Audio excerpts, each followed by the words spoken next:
The host's voice shook as he read from the card in his trembling hands. "The test confirms she's not your biological mother." The studio erupted into chaos, with gasps and shocked whispers filling every corner of the room. I felt my whole body go completely numb under the impossibly bright lights that suddenly felt like they were burning through my skin. My mom's face turned absolutely white, drained of all color like someone had pulled a plug. I could see the cameras zooming in on my trembling hands, catching every shake, every twitch. "Mom, what is he talking about?" I managed to whisper, my voice barely working, cracking on every word. She didn't answer me. She didn't even look in my direction, wouldn't meet my desperate eyes. She just stood up slowly from her seat in the front row, grabbed her designer purse with shaking hands, and walked out of the studio. Right there on national television, in front of millions of viewers watching at home. Everyone in the audience was staring at me now, their phones out, recording everything, capturing my complete humiliation for social media. My name is Kara, and that was the exact moment I learned my whole life had been built on nothing but carefully constructed lies. The producers rushed around backstage like frightened chickens, their voices urgent and panicked, shouting into headsets and waving clipboards frantically. They cut to commercial break while I collapsed onto a cold metal folding chair that squeaked under my weight.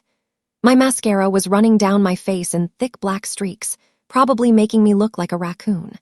I couldn't stop shaking, my whole body trembling like I was freezing even though the studio was warm.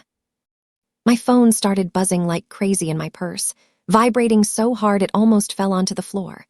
Messages flooded in from people I went to school with years ago, coworkers I barely talked to, even my boyfriend Marcus, who was supposed to be in a meeting. Everyone had seen it happen live. The whole country had just watched my life completely fall apart in real time. My mother's number flashed on my screen over and over again, lighting up with her photo. I stared at it, watching it light up and go dark, unable to make myself answer. What would I even say to her after what just happened? I finally answered her call late that night, sitting alone in my dark apartment with all the lights off. My voice was hoarse and scratchy from crying for hours. "You embarrass me, Kara," she said coldly, her tone icy and sharp like broken glass cutting through the phone. Her voice had that dangerous edge I'd learned to fear as a child. On live TV, in front of everyone we know. I couldn't believe what I was actually hearing from her mouth. "You hid my entire birth from me." I shouted back, my anger finally breaking through the shock and hurt. "You lied to me my whole entire life, every single day." There was complete silence on the other end of the line for what felt like forever. Then she said something I would never, ever forget as long as I lived. "You had absolutely no right to go digging into things that don't concern you, young lady." My mouth literally dropped open in complete disbelief. "Don't concern me. This is my life we're talking about, my identity." She didn't respond to that. Instead, she just hung up abruptly, the phone going dead in my hand. I sat there staring at the blank screen, feeling the betrayal hit me even harder than anything the cameras had captured earlier. I kept thinking back to my childhood over and over, trying desperately to find clues I had somehow missed all these years. Our house was always absolutely spotless, with expensive white carpets that we weren't allowed to walk on, with shoes and fresh flowers on every single table that got replaced twice a week. Mom made me take piano lessons every Tuesday and Thursday afternoon without fail, even when I begged to quit. I had to get perfect grades on every test and assignment, or she'd give me those disappointed looks that made my stomach hurt and twist into knots. She always said the exact same thing, like a broken record. "Appearances are everything, Kara. Never forget that." I believed her completely and totally, never questioning it once. I tried so incredibly hard to be perfect, to make her proud, to earn her love. But looking back now with fresh eyes, I started noticing little things I'd ignored before or explained away. She never hugged me the warm way she hugged my brother Daniel, wrapping him up tight. When I'd reach for her hand walking through parking lots, she'd pull away slightly, almost like touching me made her physically uncomfortable or disgusted. When I was 15 years old and a sophomore in high school, I fainted during gym class while running laps. The school nurse called my mom immediately and asked for my complete medical history so she could help me properly. I remember sitting on that uncomfortable paper-covered examination bed while Mom filled out the required forms with a pen. Her hand was shaking so badly she could barely write legibly, the letters coming out wobbly and strange. She kept skipping whole sections of the form, leaving them completely blank like they didn't exist. "Just write an A in those boxes," she muttered quietly when the nurse asked specifically about genetic conditions and family illnesses. The nurse looked confused and concerned, but didn't push the issue further. Something about that whole moment felt deeply, terribly wrong in a way I couldn't explain. A cold feeling settled deep in my stomach and wouldn't leave. "Mom, why don't you know anything about our family medical history?" I asked quietly, trying not to sound accusatory. She snapped the pen down hard on the counter. "Because some things simply aren't important, Kara. Stop asking so many questions all the time." Her voice was incredibly sharp and cutting, making me feel small. Years later, when I was 22 and in college, I volunteered at a community health clinic near campus. It was just filing paperwork and organizing dusty old records, nothing complicated or important. One slow afternoon, I was sorting through a massive stack of old birth certificates that needed to be digitized when I suddenly saw my own name jump out at me. My heart skipped several beats in my chest. I knew I absolutely shouldn't look at it, that it was private, but I couldn't help myself at all. I pulled it out with trembling fingers that could barely hold the paper steady. Under the line marked Mother, there was a name I had never seen before in my entire life: Angela Cross. Not Patricia Cross, which was my mom's full legal name. Angela, a complete stranger's name. I stared at it for what felt like hours, reading it over and over, thinking maybe I'd somehow misread it or gotten it wrong. But no, it was clear as day, typed officially. When I got home that evening, I asked Mom about it casually, trying desperately to keep my voice normal and not suspicious. She smiled at me, but it was too calm, too perfectly controlled. "Those clerks make mistakes all the time, darling. Don't worry about it at all." My 23rd birthday dinner turned into an absolute nightmare I'll never forget. We were at Antonelli's, a fancy Italian restaurant with cloth napkins and waiters wearing actual bow ties. Daniel and his pregnant wife were there, and so was Marcus, my boyfriend of 2 years. I was trying so hard to enjoy myself and have fun, but I couldn't stop thinking about that birth certificate I'd found. Finally, I just blurted it out without thinking. "I'm thinking about taking one of those DNA ancestry tests. You know, the ones that tell you about your heritage and where your family comes from. It seems really interesting and fun." Mom's fork clattered loudly onto her expensive china plate, the sound echoing through the quiet restaurant. Everyone at our table went completely silent, frozen. "You don't need to dig into things that don't matter one bit," she hissed at me, her voice low and dangerous like a snake. My face burned hot with embarrassment and anger. "Then why are you so incredibly scared of the truth?" Before I could even react or move, her hand flew across the table fast and slapped me hard across the cheek. The sharp sound echoed through the entire restaurant. Everyone nearby turned to stare at our table. Daniel looked away quickly, refusing to meet my eyes. After that horrible night at the restaurant, weeks passed without a single word from her at all. No calls, no text messages, absolutely nothing. The silence was almost worse than the constant fighting and tension we usually had. I started sleeping with my phone turned completely off, just so I could actually breathe without constantly waiting for her to contact me or yell at me. But one night, I made the terrible mistake of checking my voicemail before bed. Her voice came through the speaker, cold and threatening in a way that made my blood run ice cold. "Kara, if you go through with this ridiculous DNA nonsense, you will regret it for the rest of your life. I'm warning you right now." I played it 3 times in a row, trying to understand what was happening. Why would any normal mother threaten her own daughter over a simple, harmless DNA test? What could she possibly be so desperate to hide from me? The more I thought about it, turning it over in my mind, the angrier I got. I had every right to know where I actually came from. I had a basic human right to understand my own story, my own identity and heritage. A week later, I got an unexpected email from a producer at a daytime talk show called Family Connections. They had somehow seen my online post and wanted to help me. "We cover all DNA testing fees completely and bring families together on our show," the email explained in detail. "It would be a feel-good reunion episode, filmed live in front of our studio audience. Are you interested in participating?" My hands were shaking badly as I read it over and over. This was actually real. This was genuinely happening to me. I could finally get the answers I'd been desperately seeking my whole life. When I told Mom about the show's offer, she showed up at my apartment completely unannounced within an hour. Her eyes were red and puffy, like she'd been crying for hours straight.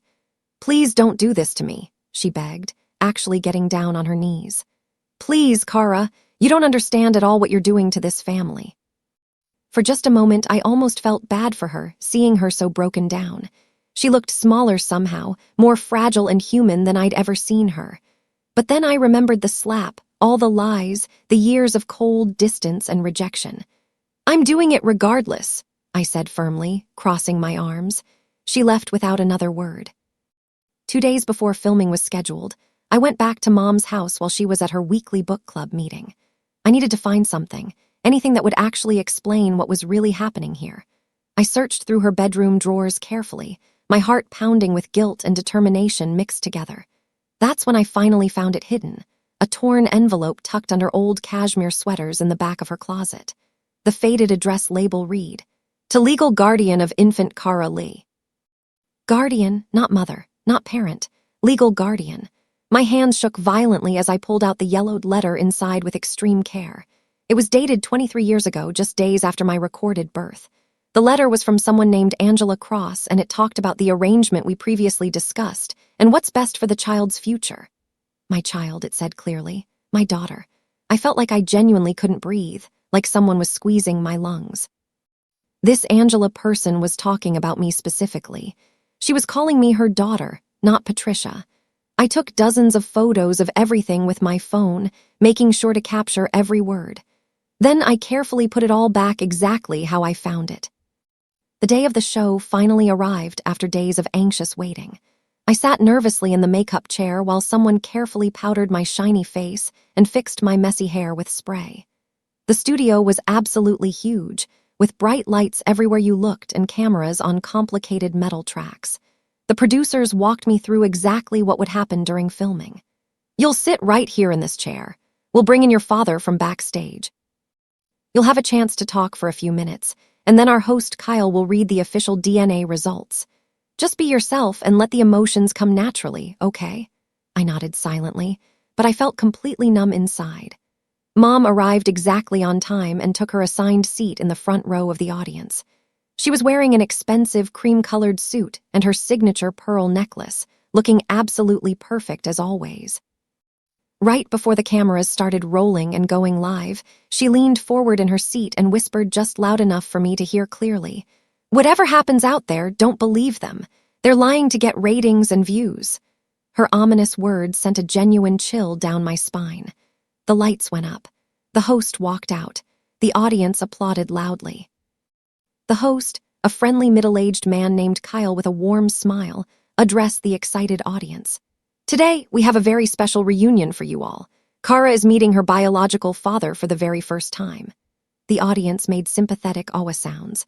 I tried my best to smile, but my face felt frozen and stiff. A tall man walked out confidently from backstage. He had graying hair and genuinely kind eyes that crinkled at the corners. Thomas, they'd told me his name was beforehand. He sat down carefully next to me, and we talked awkwardly for a few minutes about nothing important. He seemed nice enough. Genuine and nervous. He said he'd been searching for me for many years. Then Kyle held up a gold envelope dramatically. "We have the official DNA results right here," he announced to the audience. "Let's see if Thomas is indeed Kara's biological father." He opened it slowly, dragging out the moment for maximum drama and camera time. His eyes scanned the paper quickly. Then his entire face changed dramatically. He looked confused at first, then genuinely shocked. "According to the DNA test, Thomas is your biological father." I started to smile, relief flooding through me. "But," Kyle paused, and that pause felt like it lasted forever. "The woman listed as your biological mother isn't the one sitting in the audience today." The audience exploded into complete chaos with gasps and shocked shouts. Someone actually screamed loudly.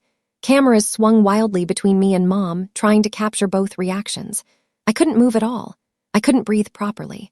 Kyle was trying desperately to calm everyone down, but his voice sounded far away, like I was underwater and drowning. Mom stood up slowly, her face completely blank now, emotionless. She didn't look at me even once. She just walked up the aisle toward the exit, her expensive heels clicking on the hard floor. People shouted questions at her from all directions. Camera crews ran after her, equipment clanging, and I just sat there completely frozen under the bright lights, my whole world shattering on live national television. Thomas reached for my hand to comfort me, but I pulled away instinctively. I stood up fast and ran backstage, pushing past confused producers and crew members who tried to stop me. I could hear Kyle still talking to the audience, trying to turn this complete disaster into good content. My phone was already blowing up with notifications.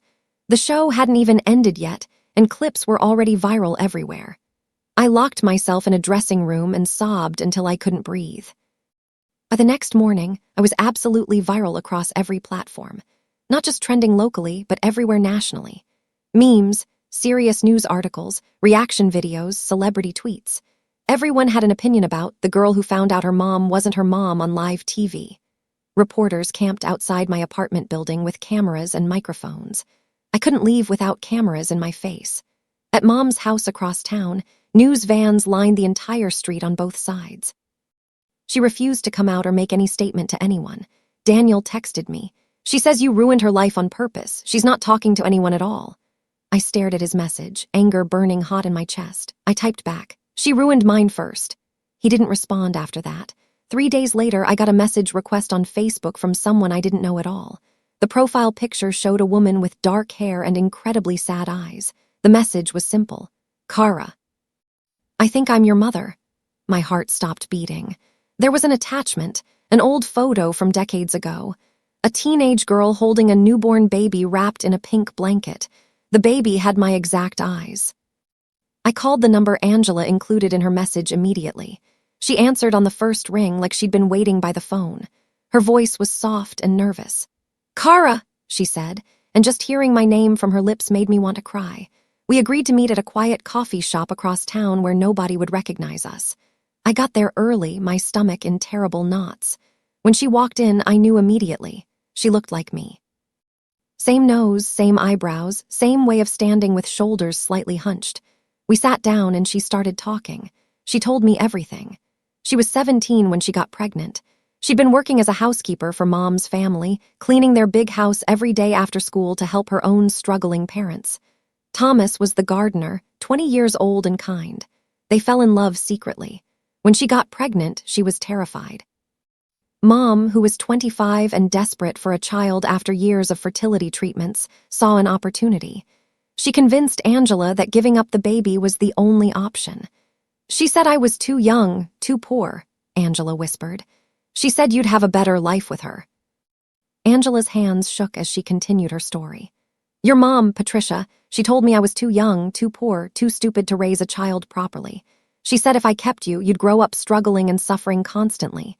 She promised you'd have everything, good schools, a nice house, opportunities I could never give you." Tears ran down Angela's face, dripping onto the table. "She made me sign papers I didn't understand. She said it was a closed adoption, that I'd never see you again. She paid my parents money to stay quiet about everything, and then she just took you from my arms like you were hers all along." I felt genuinely sick to my stomach. "She threatened me," Angela whispered. "She said if I ever tried to contact you, she'd make sure I lost everything. She had lawyers, money, power. What was I supposed to do? I was just a scared kid." I reached across the table and held her hand tightly. For the first time in my life, I felt a connection I'd never felt with Patricia. This was my mother, my real mother, and she'd been forced to give me up by the woman who pretended to love me.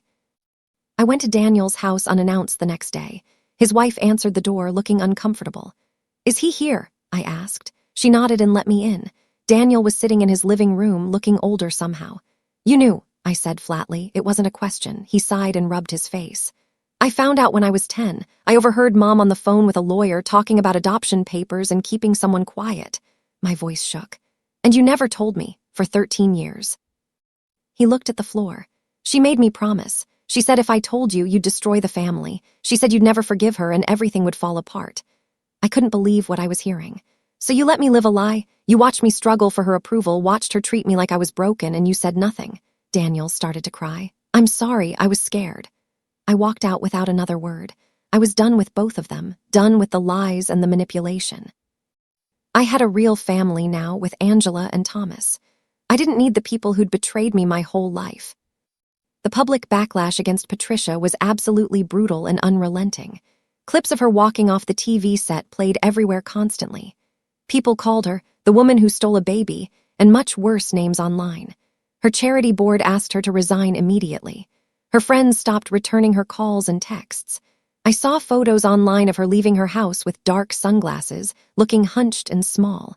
Part of me felt satisfied. She was finally experiencing the shame and isolation she'd made me feel my whole life. But another part of me just felt completely empty inside. I decided to visit her one last time. I needed closure on this chapter. When I arrived, she looked completely different. Thinner, quieter, less put together than I'd ever seen her. Her house felt cold and hollow. "I did what I had to do," she said, her voice flat. No apology, no tears, just justification. "You wanted a child so badly that you took someone else's baby?" I asked. "No," I said firmly. "You did what you wanted to do. You didn't care about me or Angela. You only cared about yourself and your reputation." She didn't stop me when I walked out the door for the last time. Meeting Angela again felt like coming home after years of being lost. We met at a quiet park this time, somewhere peaceful with trees and benches. She cried before I even sat down next to her. "I've thought about you every single day," she said. "Every birthday, every holiday, every milestone. I wondered if you were happy, if you were loved, if you were okay." We talked for hours about everything. She told me about her life, how she'd gone back to school, become a nurse, gotten married to a good man who knew about me and supported her search. She'd never stopped looking for me. "I tried to find you," she said, "but Patricia had everything sealed tight. Lawyers, court orders, everything." When she hugged me, she smelled like vanilla and coffee. It was warm and real, nothing like the stiff, perfumed hugs Patricia used to give me. For the first time in my life, I felt like I belonged somewhere. Like someone actually wanted me, not for appearances, but because I was me. We exchanged numbers and made plans to meet again soon. I finally had a real mother who loved me. A few weeks later, a major network reached out to me. They wanted me to tell my full story on a primetime special. "You deserve to share your truth," the producer said. "No editing tricks, no manipulation, just you telling what really happened." I thought about it for days. Patricia sent one final text. "If you go public again, you'll regret it. Haven't you embarrassed this family enough?" I stared at that message for a long time. Then I typed back, "You taught me to value appearances. Now I'm choosing truth instead." I agreed to do the interview. The day of filming, I felt powerful for the first time. I wore a simple blue dress, nothing fancy. No hiding, no pretending, just me. The interviewer asked tough questions, and I answered them honestly. I talked about the coldness, the lies, the manipulation. I talked about Angela and the stolen years we'd lost. I didn't cry. I didn't break. I just told the truth, clearly and calmly, and it felt incredible. The cameras rolled for 2 hours. I told them everything. About the birth certificate. About the slap. About the letter. About how Patricia had threatened a teenage girl into giving up her baby. The broadcast aired on a Tuesday night. Over 15 million people watched it live. My phone exploded with messages of support from everywhere. Strangers sent me letters and emails, sharing their own stories of family secrets and hidden truths. Women who'd been adopted, children who'd been lied to, people who understood exactly what I'd been through. The show trended #1 on social media for 3 days straight. News outlets called it the most honest family interview in years. Meanwhile, Patricia tried to fight back hard. She hired an expensive lawyer and threatened to sue the network for defamation. She claimed I'd made everything up for attention and money, but the evidence was too strong. Angela had documents, letters, signed agreements. Thomas confirmed everything. Even Daniel eventually came forward and admitted he'd known the truth. Patricia's lawsuit was dismissed before it even really started. The judge said her claims had no merit. The truth was simply the truth, and she couldn't hide from it anymore. Her perfect image was completely destroyed. Everything she'd built her life on was gone. She'd lost everything trying to keep her lie alive. People who'd admired her now called her a fraud. Over the next few months, I watched Patricia's life completely fall apart piece by piece. She lost her position on every board she'd been on for years. Her friends publicly distanced themselves from her at events. The house she'd been so proud of, the one with the perfect white carpets and fresh flowers, went into foreclosure. She couldn't keep up with the mortgage without her charity salary and social connections. The tabloids that used to feature her at fancy events now ran stories calling her the great pretender and the woman who stole a life. Daniel called me once during this time. "She's not the same anymore," he said quietly. "She just sits in the house all day, not talking to anyone. I think she's really broken." I felt a small twinge of something, maybe pity, but mostly I felt nothing. "Neither am I," I replied. "I'm not the same person either, but unlike her, I'm better now." We haven't spoken since. He chose his loyalty and I chose mine. I chose truth and real family. He chose comfortable lies. I didn't need him in my new life. I had Angela now and Thomas too. They were teaching me what real love looked like. Patricia eventually left town completely. Someone spotted her at a bus station wearing old clothes and dark sunglasses, trying to avoid cameras. She moved somewhere quiet, somewhere no one knew her story or recognized her face. Her social media accounts disappeared overnight. Her phone number was disconnected. She became a ghost, haunted by her own terrible choices. The house sold at auction for much less than it was worth. Everything inside was liquidated in an estate sale. I heard through Daniel that she was living in a small apartment in another state, working a regular job under a different name. The woman who'd valued appearances above everything else was now hiding from the world, terrified of being recognized. Her empire of control, the perfect family image she'd built and protected so viciously, had crumbled completely into dust. And honestly, I slept better knowing she finally understood what it felt like to lose everything. She'd taken my identity, my mother, my truth. Now she had nothing either. It wasn't really revenge. It was just justice finally catching up, karma doing its work. I didn't celebrate her downfall, but I didn't mourn it either. I just moved forward with my real family. While Patricia's life fell apart, mine was beginning fresh. I started a video series online, sharing my story and inviting others to share theirs. It was called Hidden Truths, and it focused on family secrets, unethical adoptions, and the courage it takes to speak up. The response was overwhelming. Thousands of people reached out with their own stories. Some had been adopted without knowing. Others had discovered family lies through DNA tests. We created a community of truth-tellers, people who refused to keep quiet anymore. A documentary company approached me about turning the series into a full production. Within a year, Hidden Truths was streaming on a major platform, reaching millions of viewers worldwide. I dedicated the first episode to every child who wasn't told the truth and every parent who was silenced. Angela appeared in several episodes, telling her side of the story beautifully. Our relationship grew stronger every single day. She was teaching me to cook her grandmother's recipes. We texted constantly throughout the day. She came to every tapping of the show. I'd found my real family, and it was absolutely beautiful. Thomas and I talked regularly, too. He'd remarried and had other children, my half-siblings, who welcomed me. 1 year after that terrible day on live TV, I was hosting my own show. Not as a guest, not as a victim, but as a journalist and advocate fighting for others. The studio was smaller than the one where my life had exploded, but it was mine. My name was on the door in gold letters. My vision shaped every single episode we filmed. As the lights dimmed after filming one Friday night, I gathered my notes and thanked the crew for their hard work. That's when I saw her standing there. At the very edge of the audience section, half hidden in shadows, was Patricia. She looked smaller, grayer, completely different from the powerful woman who'd raised me. She didn't approach. She didn't speak or call out. She just stood there watching me with an expression I couldn't quite read properly. Maybe regret, maybe envy, maybe just sadness. I could have called security immediately. I could have confronted her publicly. Instead, I just smiled calmly and held her gaze for a long, powerful moment. Then I turned and walked away, my heels clicking confidently across the floor toward my dressing room. Because for the first time in my entire life, the truth belonged to me. And that was the greatest victory of all.